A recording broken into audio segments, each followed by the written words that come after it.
주소서. 주님만을 원합니다. 더 원합니다. 나의 맘 만져주소서.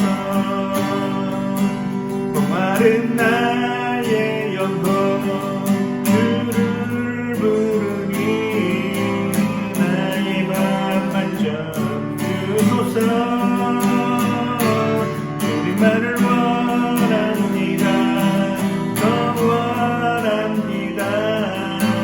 나의 맘 만져주소서. 목마른 나의 영혼 주를 부르니 나의 맘 만져주소서. 주님만을 원합니다. 더 원합니다. 나의 맘 만져주소서.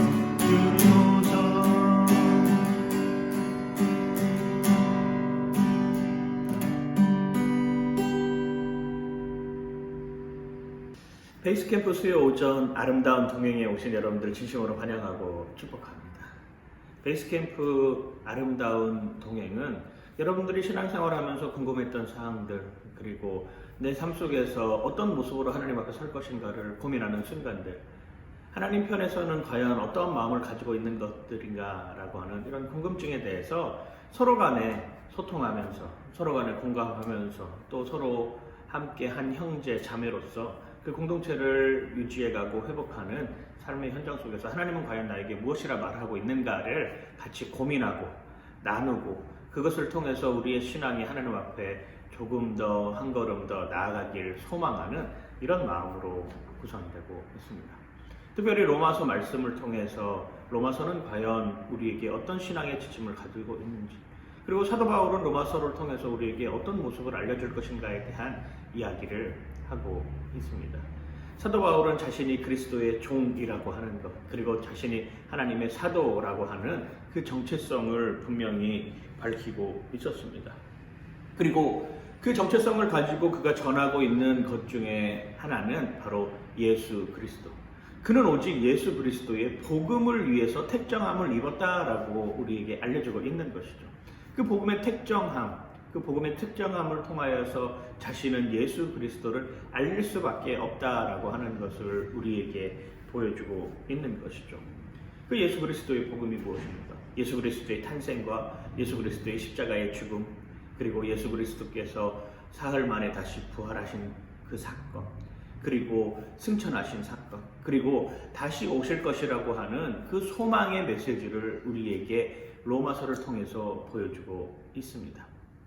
전반부에 이런 내용들에 관해서 이야기를 했고, 오늘 또 로마서 1장 8절부터 여러분들하고 그 말씀을 통해서 한번 같이 하나님의 소중한 사랑을 경험해 보시길 소망합니다.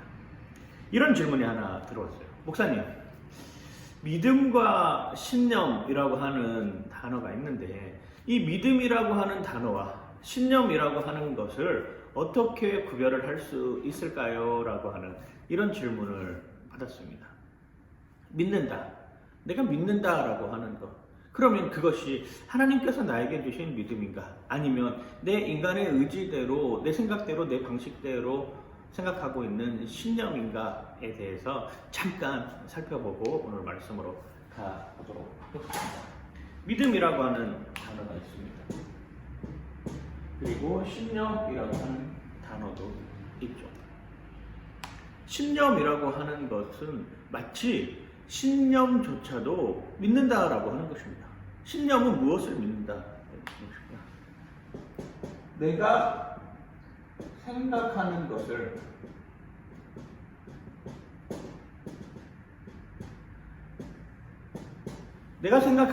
믿는다. 이게 신념이라고 하는 것입니다. 예를 들어서 돈을 많이 벌면 행복하다. 공부를 많이 하면 좋은 직장에 취직할 수 있다. 미국에 가면 내가 지금보다는 더 나은 삶을 살 수 있을 것이다. 이런 것이 바로 어쩌면 신념일 수 있습니다. 그리고 그 신념들을 같이 공유하는 사람들이 많이 모이기 시작하면, 예를 들어서 돈을 많이 벌면 행복하다라고 생각하는 사람들이 많이 모여서 그들의 사상들을, 그들이 주장하는 것들의 가치를 세우고 이론을 세우고 목표를 세운다고 하면 그게 바로 그 사람들이 믿는 이념이라고 하는 것으로 확장이 되겠죠. 그리고 이 확장된 이념은 그들이 가지고 있는 사상이라고 하는 것으로 바뀌게 되는 것입니다. 우리가 알고 있는 파시즘, 나치즘, 공산주의, 혹은 민주주의, 이런 것들이 어쩌면 자기가 가지고 있는 신념이 확장되어서 이념화되고 그 이념이 조금 더 확장되어서 사상이 되어서 이러한 결과물을 나타내는 것들이죠. 그 공통된 모인 사람들이 같이 그 사상을 공유하는 것이 바로 이 신념이라고 하는 것입니다. 그럼 그 신념이라고 하는 그 신념의 주체는 무엇이냐? 신념의 주체는 다름 아닌 내가 될 것입니다. 내가. 그 신념의 주체는 바로 다른 어떤 것이 아니라 내가 된다라고 하는 것이죠. 그러니 내가 주인 노릇을 하려고 하니 힘들 수밖에 없습니다. 내가 주인 노릇을 하려고 하니 그 사상에 얽매여져서 오히려 행복을 추구하고 선한 영향력을 나타낼 수 있는 여건을 갖는 것이 아니라 오히려 내가 중심이 되어 있기 때문에 그 사상에 사로잡혀서 어쩌면 노예처럼 살 수밖에 없는 여건이죠. 그런데 믿는다라고 하는 이 믿음은 내가 주인이 아니라고 하는 것입니다. 하나님이 주인이라고 하는 것이죠. 그래서 자유함이에요. 자유함. 내가 너희를 자유롭게 하겠다라고 하는 것. 사실 믿는다라고 하는 것은 의심하기 시작하면 한없이 의심할 수 있습니다. 그런데 믿는다라고 하는 것을 의심하지 않으면 그것이 바로 믿음이라고 하는 것으로 바뀌게 되는 것이죠. 이 모든 삶이 하나님 중심으로 바뀌는 것입니다. 내가 중심이었을 때는 나는 반드시 이겨야 됩니다. 나는 반드시 싸워서 그것을 쟁취해야 됩니다. 그리고 상대방을 무너뜨려야 되는 것이죠. 그런데 하나님이 중심이 되면 내가 싸워서 이길 필요가 없다라고 하는 것이죠. 상대방을 무너뜨릴 필요가 없다라고 하는 것이죠. 내가 다른 사람들을 짓밟고 올라갈 필요가 없다라고 하는 것이죠. 성경은 사실입니다. 성경은 과거의 출애굽 이야기도 사실이고 다윗 왕의 이야기도 사실이고 솔로몬의 이야기도 사실이고 예수님이 동정녀 마리아에서 탄생한 것도 사실이고 그리고 예수님이 나를 위해서 십자가에 달려 죽으셨다라고 하는 것도 사실이고 그리고 그 죽으심을 이기고 부활하시고 승천하시고 다시 오실 것이다 라고 하는 것을 우리에게 알려주는 이 팩트가 바로 성경이라고 하는 것입니다. 그래서 우리는 성경을 읽어야 되는 것이죠. 그 팩트를 알아가기 위해서, 그 사실을 알아가기 위해서. 오늘날의 시대는 페이크의 시대라고 합니다. 어떻게 하면 남을 속일까? 어떻게 하면 내 이익을 쟁취하기 위해서 가짜뉴스를 만들 것인가? 어떻게 하면 진실 자체도 왜곡된 모습으로 내가 추구하는 이념과 사상의 방향으로 끌어올 것인가를 끊임없이 연구하지만 하나님의 방법은 다르다라고 하는 것이죠. 우리는 사실을 강조합니다. 때로는 우리 이렇게도 기도하면 좋을 것 같아요. 성경이 안 믿어져. 그러면 하나님, 제가 성경을 믿을 수 있도록 하나님 인도해 주십시오라고 하는 이런 공격적인 기도도 필요하다라고 하는 것입니다. 이게 신앙생활 하는 것 아니겠습니까? 내 의지대로 할 수는 없지만 하나님, 제가 이 성경을 믿을 수 있는 안목을 허락하여 주시옵소서. 제가 이 성경에 나와 있는 이 사실들이 내 마음속에 받아들여질 수 있도록 하나님이 인도해 주십시오라고 하나님께 고백하는 것, 이것이 어쩌면 더 겸손한 모습이고 어쩌면 더 솔직한 모습이고 어쩌면 더 정직한 모습일 수 있을 것입니다.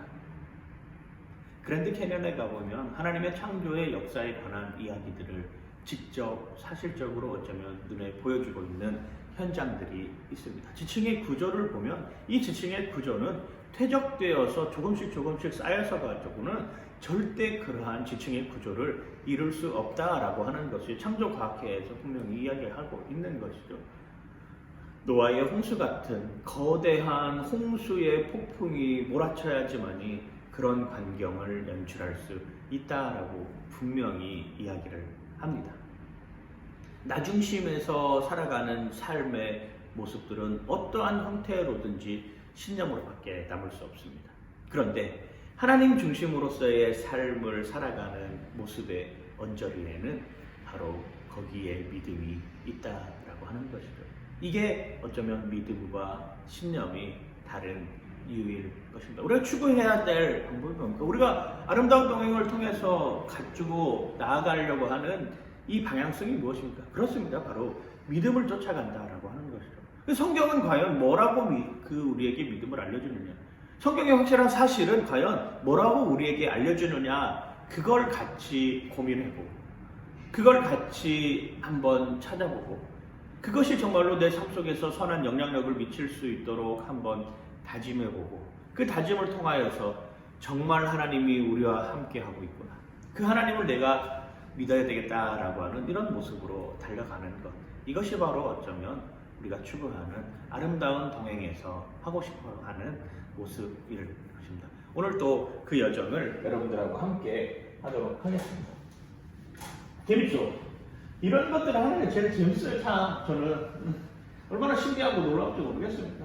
저 스스로도 공부할 수 있는 여건이 되는 것이고 이렇게 함으로써 서로 간의 공동체를 확인하고 유지할 수 있는 역할도 되고 하나님의 말씀이 정말로 이렇게 생동감 있게 다가온다라고 하는 것을 느낄 수가 있는 것이죠. 물론 그걸 듣고 안 듣고는 여러분들의 마음입니다. 그런데 그걸 듣고 한 사람이라도 변화받을 수 있다라고 하면 그건 제가 가지고 있는 사명이라고 하는 것이죠. 그래서 계속 하나님의 말씀을 가지고 연구하고 그 말씀이 어떤 모습으로 우리의 삶 속에서 적용되는지를 고민해 보겠다라고 하는 것입니다.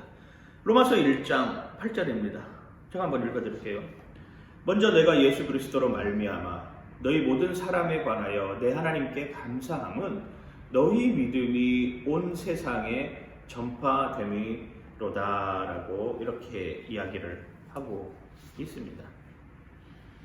먼저 나 자신이 하나님 앞에서 변화되는 삶을 살아야 되는 것 아니겠습니까? 부모와 자녀가요, 관계가 있어요.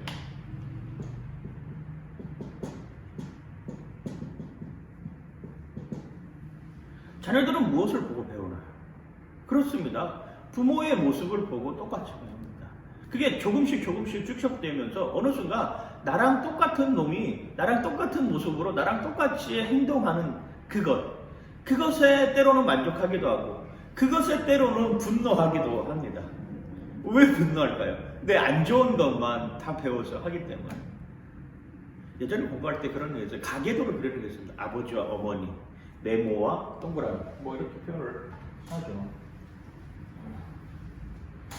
아버지는 보통 이렇게 네모로 표현해요. 여성은 동그라미로 표현을 합니다. 그 사이에서 자녀들이 나옵니다. 네모. 엄마와 아빠의 조합에서 이 네모 1, 네모 2, 네모 3이 나오는 순간 하나님 감사합니다. 감탄이 절로 나오더라고요. 저희 집이 이런 구조고요. 아빠와 엄마 사이에 네모 1과 네모 2와 네모 3이 함께 공존하면서 살아가고 있습니다. 각자의 삶의 방식이 다 다르죠. 여기는 또 똑같이 쌍둥이입니다. 근데 똑같은 쌍둥이라고 할지라도 달라. 생긴 거는 똑같이 생겼습니다. 그런데 하는 행동이나 먹는 습관이나 하다못해 옷 입는 것이나 하나는 잠자는 습관이나 하다못해 자기가 놀고 싶어 하는 것이나 자기가 좋아하는 것이나 성향이 달라요. 어떤 친구는 엄마 성향을 가지고 있고 어떤 친구는 아빠 성향을 가지고 있다라고 하는 것입니다. 그러면 이 네모 1, 2, 3이 가장 많이 영향을 받는 것이 어딜까요? 그렇습니다. 바로 여기죠. 밖에 나가서는 뭐 젠틀한 척 할 수 있고 다른 사람들 만날 때는 정말 나이스한 모습으로 할 수 있지만 가정이라는 이 공간 안에서는 그런 젠틀함이나 나이스한 것만 가지고서는 이 아이들을 양육하고 훈계하고 가르칠 수 없습니다. 늘상 좋은 모습만은 볼 수 없는 것이죠. 때로는 화도 나고 때로는 아이들에게 정말로 따끔하게 혼을 내기도 하고 때로는 더할 나위 없는 내가 가진 모든 사랑을 다 주는 그런 마음으로 이 아이들을 양육을 합니다. 이 아이들은 보고 배우는 거예요. 엄마가 말하는 것, 아빠가 행동하는 것, 청소는 어떻게 하는지, 집안 정리는 어떻게 하는지, 요리는 어떻게 하는지, 공부는 어떻게 하는지, 특별히 신앙생활에 있어서의 성경은 어떻게 읽고 그리고 말씀을 같이 공유하는 삶을 살고 있는지, 그리고 행동하는 데 있어서 이것도 옳은 행동인지 아닌지에 관한 것, 하다못해 게으른지 부지런한지 이런 것들을 조금씩 학습해 나가고 있는 거죠. 그러면서 자기 자신만의 정체성을 보이게 됩니다. 그런 와중에 부모가 하는 행동들이 자녀들에게 고스란히 나타나는 경우들을 종종 발견을 합니다. 유치원에 가보면, 어린이집에 가보면 특히 더 그런 모습들이 많이 나타나죠. 아이의 행동을 통해서 이 부모가 가정에서 어떻게 행동하고 있다라고 하는 것을 분명히 깨달을 수 있습니다. 신앙생활도 마찬가지입니다. 그래서 내가 가지고 있는 신앙이 확실해야 된다라고 하는 것입니다. 정말로 진짜의 신앙을 가지고 흔들리지 말아야 된다라고 하는 것이죠. 이 진짜의 신앙을 가질 수 있는 방법이 바로 성경을 읽고 묵상하고 그 말씀대로 내가 살아가려고 발버둥 치는 것 아니겠습니까? 아까 이야기한 것처럼 정말로 때로는 하나님께 공격적으로 하나님 성경 말씀이 이해가 안 됩니다. 하나님 성경 말씀이 도대체 믿어지지가 않습니다. 하나님 성경 말씀이 도대체 나와 상관이 없는 것 같습니다. 하나님 그 마음을 이해할 수 있도록 이것이 내가 받아들여질 수 있도록 하나님이 함께 해주십시오라고 하는 이런 겸손한 모습으로 이런 정직한 모습으로 하나님 앞에 서 있어야 된다라고 하는 것이죠. 비행기, 저는 제주도에 살고 있습니다. 제주도에 살고 있으니까 주로 사용하는 교통수단 중에 하나가 바로 비행기입니다. 뭐 한 달에 한 번, 한 달에 두 번, 뭐 계속 비행기를 타고 왔다 갔다 서울도 가고 광주도 가고 뭐 제가 살고 있던 제주도를 떠나서 다른 지역으로 가는데 그 비행기에 타면 항상 기내에서 광고를 해줍니다. 어떤 광고를 해주냐? 안전벨트를 착용하고 그리고 만약에 비행기가 유사시가 됐을 때 비상착륙을 하게 되는 상황이 오면 위에서 산소 마스크가 떨어진다라고 이야기를 해주죠. 그러면 여러분 산소 마스크가 비행기가 위급 상황이 와서 만약에 제가 저희 아들하고 같이 비행기를 탔는데 그런 위급 상황이 왔다고 칩시다. 비행기가 막 요동을 치더니 막 요동을 치더니 비행기 천장에 막 뚜껑이 열리고 산소 마스크가 내려왔어요. 제 아들이 옆에 앉아 있습니다. 자, 그런 위급한 상황에 놓여 있을 때 부모의 심정으로 이 산소 마스크를 누가 먼저 껴야 될까요?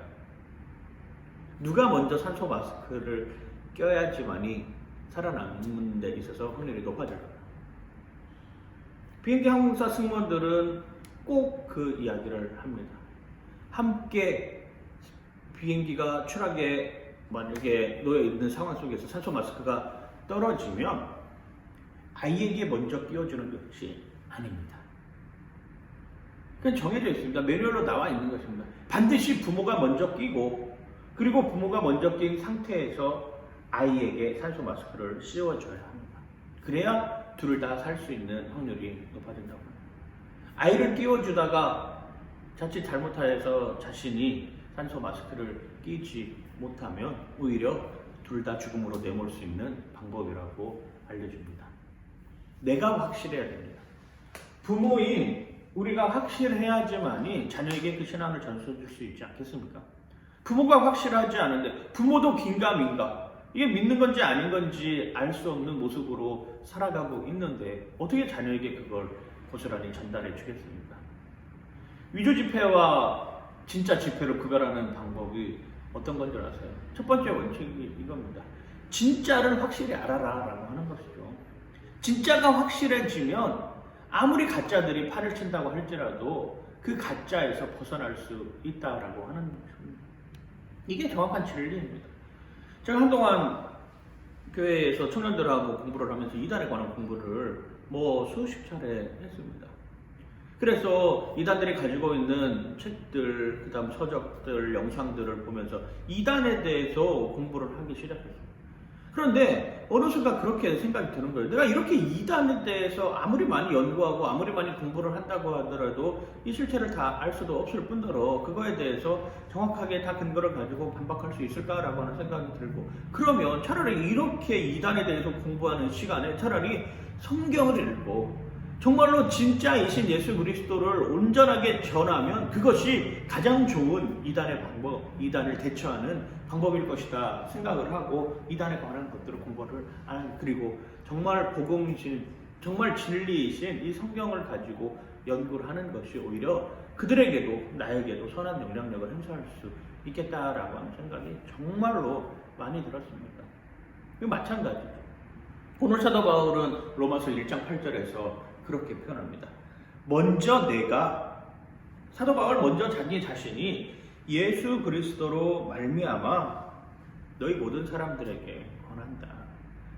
내가 이 위급한 상황, 이 박해의 상황, 이 처절하게 그리스도를 믿는 이런 상황 속에서 내가 먼저 산소 마스크를 끼었다. 그리고 이 산소 마스크를 낀 내 모습을 보고 너희들에게도 똑같이 이 산소 마스크를 하나씩 다 끼워주고 싶다라고 하는 이 간절한 표현이 여기에 나와 있습니다.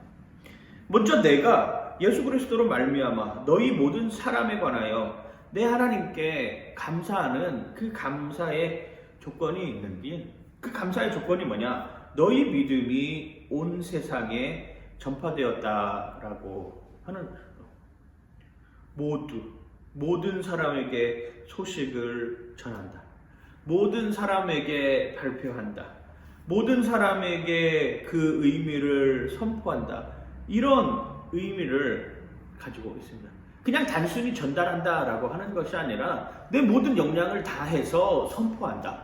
내 모든 역량을 다해서 그분이 하나님의 아들이라고 하는 것을 전파한다. 내 모든 역량을 다해서 내 혼신의 힘을 다해서 나눠준다라고 하는 것을 보여주고 있는 장면이 바로 이 모습입니다.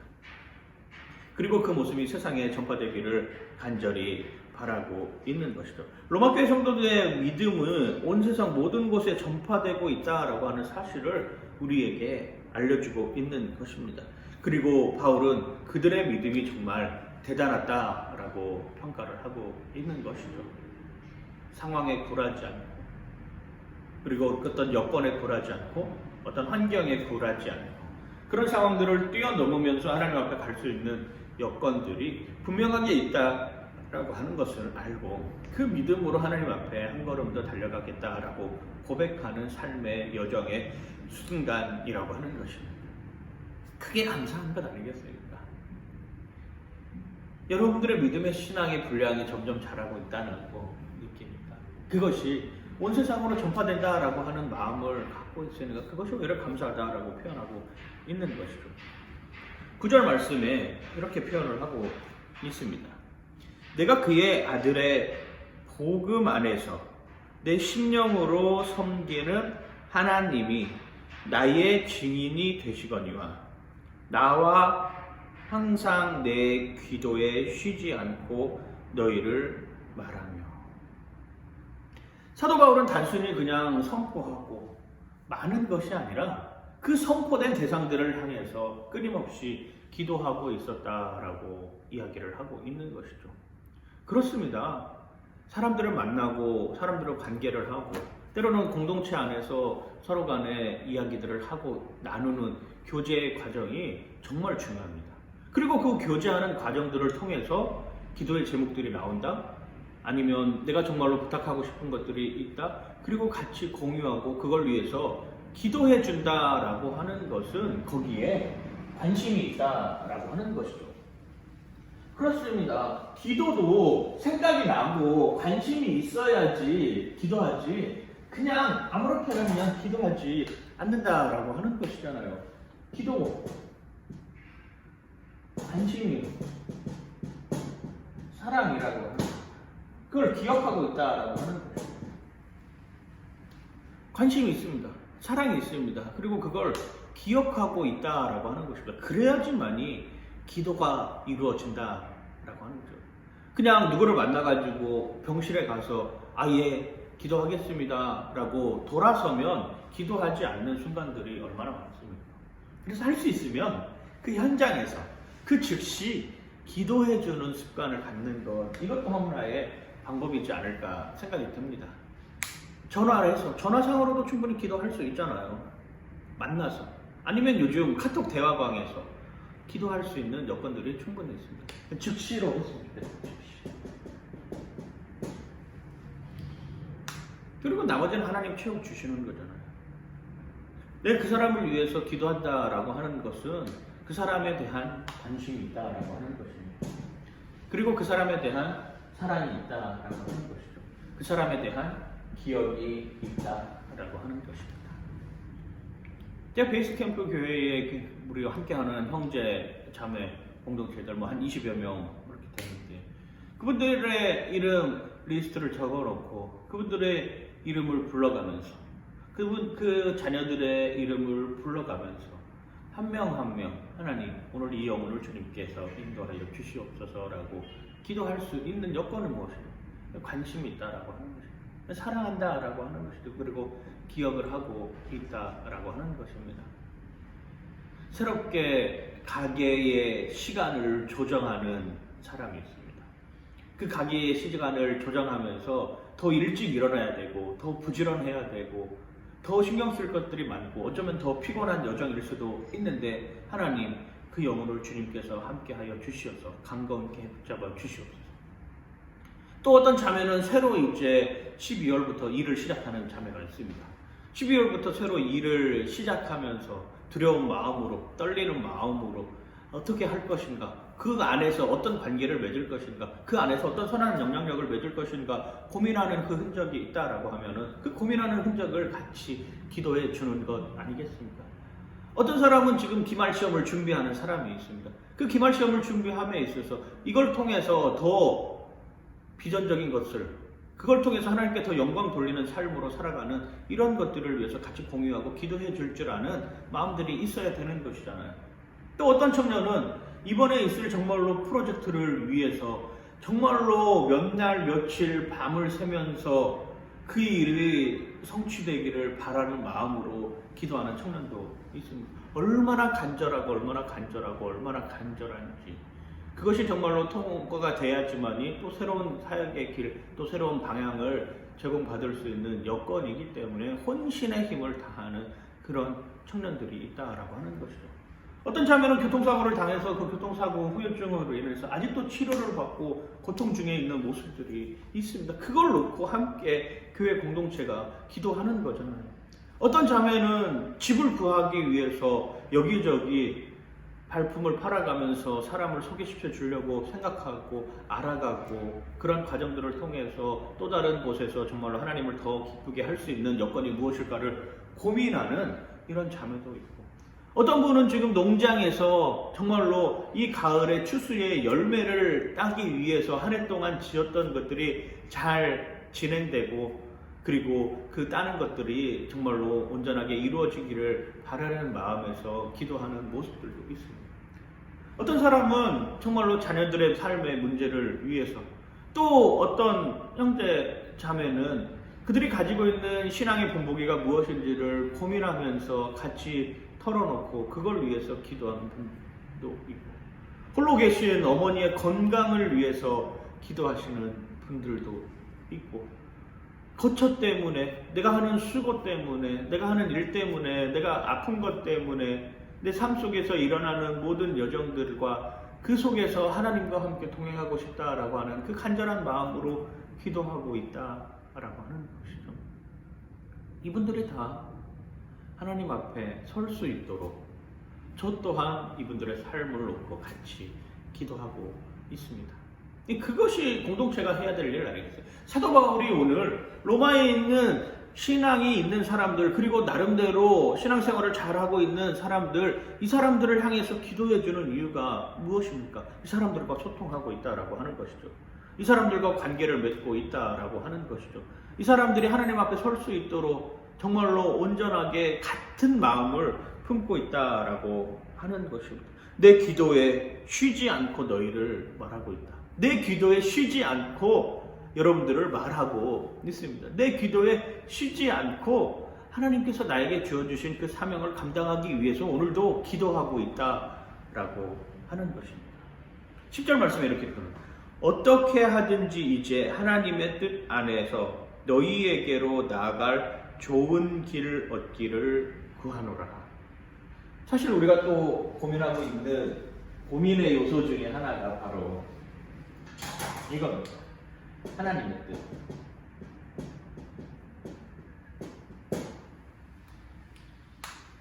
과연 내가 기도하고 내가 고민하고 내가 생각하고 내가 말하고 내가 행동하고 내 삶 속에서 내가 할 수 있는 모든 것들이 이게 내 뜻인지 하나님의 뜻인지 어떻게 구별할 수 있는가?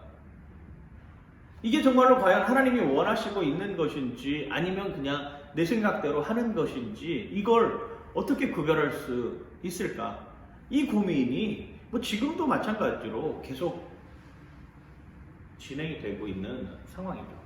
과연 내 뜻인가? 하나님의 뜻인가? 교회를 세우는 것이 내 뜻인가? 아니면 교회를 해체하고 흩어지는 것이 하나님의 뜻인가? 아니면 지속 가능한 일들을 하는 것이 맞는가? 아니면 그 지속 가능한 일들을 그만두고 새로운 일들을 찾아가는 것이 맞는가? 거처를 이곳에서 이쪽으로 옮기는 것이 맞는가? 아니면 그대로 살아가야 되는 것이 맞는가? 자녀들을 내가 이 학교에 보내야 되는 것이 맞는가? 아니면 그거에 상관없이 살아가는 것이 맞는가? 결혼하는 배우자를 데리고 왔는데 이 결혼하는 배우자가 정말로 믿음의 배우자인가? 그 믿음의 배우자에게 내 소중한 자녀를 맡길 수 있을까? 맡겨도 되는가? 어느 순간에든지 하나님의 뜻이라고 하는 것이 계속 이야기를 하고 있는 것이죠. 항상 기뻐하라. 쉬지 말고 기도하라. 범사에 감사하라. 이것이 그리스도 예수 안에서 너희를 향하신 하나님의 뜻이니라. 정답이 나네, 정답이. 항상 기뻐하라. 쉬지 말고 기도하라. 범사에 감사하라. 이것이 너희를 향하신 하나님의 뜻이니라. 미친놈처럼 항상 기뻐하고 정말로 어느 순간이든지 쉬지 않고 기도하고 매 순간 내가 하나님 앞에 감사할 줄 아는 여건이 되는 것, 이것이 하나님의 뜻이다라고 성경은 우리에게 끊임없이 이야기를 하고 있습니다. 결국 내 뜻과 하나님의 뜻이라고 하는 것도 앞에서 처음에 설명했던 믿음과 신념의 모습으로 나눌 수 있다라고 하는 것이죠. 내가 주인공이 되려고 하고 내가 주인이 되려고 하고 내가 뭔가를 다 이루려고 하고 내가 뭔가 발자취를 다 만들려고 하는 그런 모습은 어쩌면 하나님의 뜻이 아닐 수 있다라고 하는 것이죠. 그런데 하나님의 중심이 되어서 이끌고 가신다라고 하는 그런 마음으로 살아가는 것, 이것이 어쩌면 하나님의 뜻이라고 하는 것입니다. 하나님의 뜻에 관해서 좀 더 자세한 신앙의 어드바이스를 받고 싶으신 분들은 조정민 목사님께서 하나님의 뜻에 관한 책을 쓰셨더라고요. 보시면 돼요. 책도 한번 보시고 한번 읽어보고 교회가 꿈꾸는 것이 무엇인가를 한번 고민해보고 그리고 확인해보고 그리고 나눠보고, 사실 나눔이라고 하는 것이 때로는 좋은 말을 할 수도 있고 때로는 나에게 부정적인 말씀도 할 수 있지만 듣고 판단을 하는 것은 본인이 하는 거잖아요. 그리고 그 판단을 하는 데 있어서 본인이 결정하는 데 있어서 상대방의 마음과 상황을 배려해주는 이런 일들도 계속 진행이 되어야 된다라고 하는 것입니다. 그것이 하나님의 뜻일 수 있다라고 하는 것이죠. 자, 크게 봐 그런 모습으로 우리에게 나아간다라고 하는 겁니다. 11절에 이렇게 표현을 합니다. 내가 너희 보기를 간절히 원하는 것은 어떤 신령한 은사를 너희에게 나누어 주어 너희를 견고하게 함이다라고 표현을 하고 있다라고 하는 것이죠. 신령한 은사, 카리스마. 실로 우리가 은사라고 하는 단어를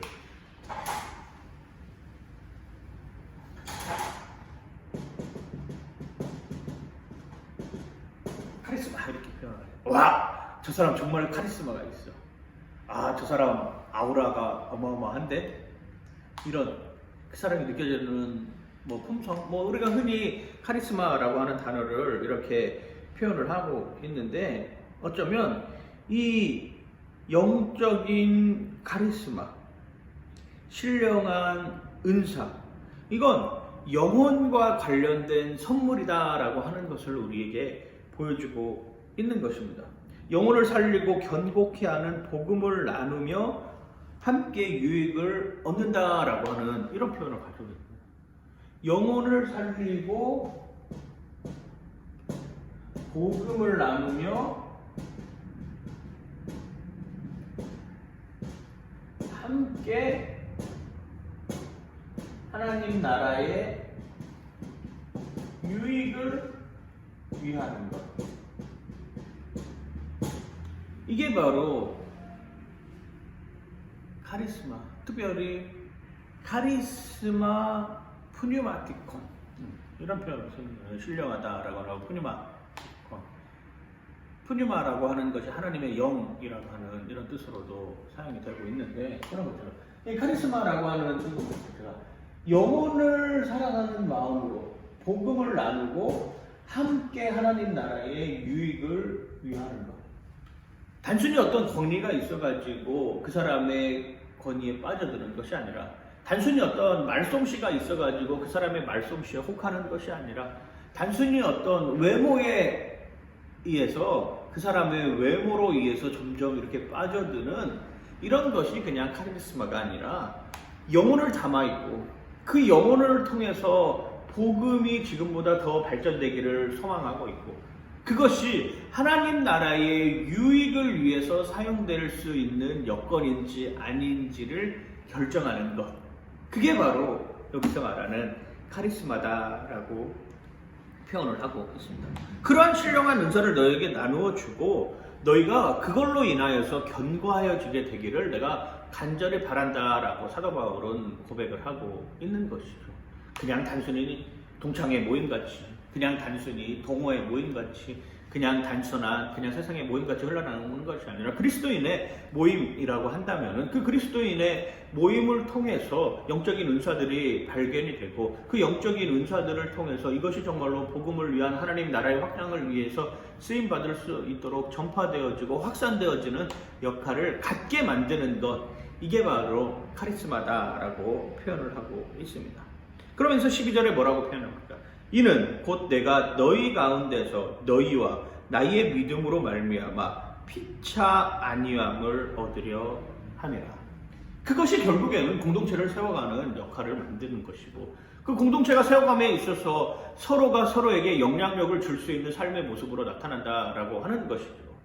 아까도 말씀드렸지만 비행기가 위급한 상황에 놓여 있을 때 내가 먼저 확실하게 복음의 산소 마스크를 끼고 그걸 자녀에게 전해주는 것처럼, 마찬가지로 사도 바울이 오늘 로마서 1장 8절에서 12절까지 우리에게 요구하고, 그리고 특별히 그렇게 행하는 것은 내가 받은 은혜가 크다, 그리고 내가 받은 영적인 신령한 은사들이 있다, 이것이 그냥 나만 공유되어지는 것이 아니라 함께 기도함으로 말미암아 같이 공유하고, 그 기도하는 것을 통해서 서로 간의 형제 자매로서의 역할을 감당하고, 그리고 그것을 통해서 하나님 나라의 유익을 위해서 사용될 수 있다면 그것보다 더 좋은 것은 없다라고 우리에게 알려주고 있다라고 하는 것이죠.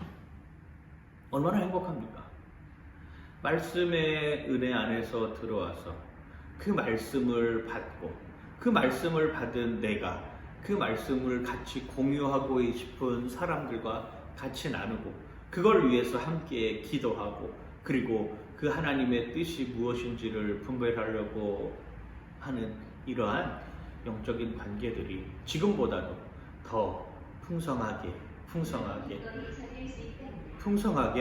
넘쳐나기를 주님의 이름으로 간절히 축원하고 축복합니다.